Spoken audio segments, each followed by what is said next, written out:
Hello, my name is Mark Walsh. I've been doing stress management training professionally for the last 15 years, including extensively with the NHS in the UK, the National Health Service, and also in areas of conflict and with NGOs working in areas of conflict.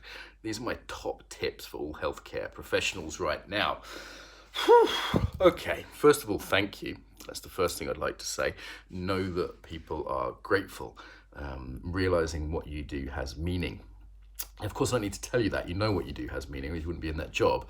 I won't patronize you. However, what I've seen is that people lose, under intense, particularly prolonged pressure and stress, they will lose track of that meaning. So being reminded that people are extremely grateful and care about you is important. You know, the NHS clapping on Thursday nights and all these other things we do. It is important to actually to take that in emotionally, to remind yourself of the meaning of what you do, even if it can seem hopeless.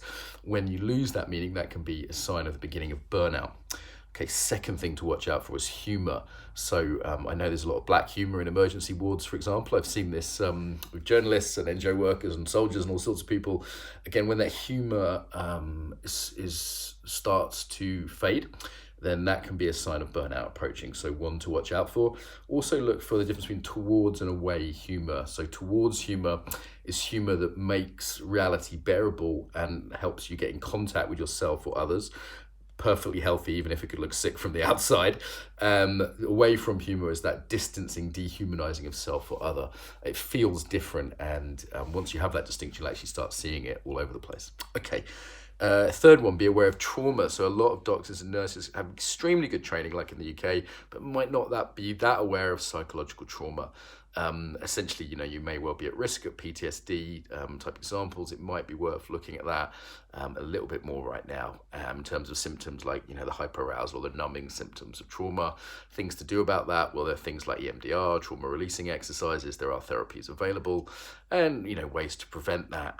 Talking about it, moving is particularly important, and self-care, which brings me on to my next point. So, caring professions, whether they be aid workers, doctors, nurses, whatever, are often horrible at self-care. Horrible.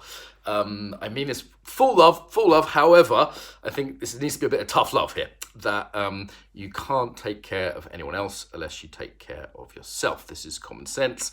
The analogy of putting your own oxygen mask on first is extremely logical, and I think it makes sense to people. However, people forget this. It tends to be psychologists would see like a projection of vulnerability from self to other, and this denial of one's own vulnerability, which is very, very dangerous. You do need to look after yourself, and yes, Uncle Mark's going to nag you about that. So the self-care, absolutely essential. COVID calm stress management clinics is something we've put together to help with that. There's other things, of course, out there like Frontline 19, for example, in the UK. Okay, so the importance of self-care, never, ever, ever forgetting that, because otherwise you're screwed. What else? Into resilience. So again, you know this, I think already, but it's worth a reminder because we forget things under pressure. We are only as resilient as the teams we're in. I think of your resilience as having a component of meaning, higher purpose, higher power, reason for what you do. We talked about that. The structures and systems you're in, which may be breaking, unfortunately, the culture you develop in your team, and the physical and psychological side personally. So on the team side, we're inter-resilient. We look after each other. I've seen people in horrible situations, but as long as there's a supportive team, that's massively helpful. And that might just look like sharing a bit of gratitude to each other, backing each other up as best you can, and realizing the importance of the team is more important than ever in a resilient situation. Second one we looked at there, I mentioned there before, was the physical side. So obviously in terms of your own fitness, in terms of your sleep, in terms of your diet, I know right now with some of the shifts people are doing, this is very hard.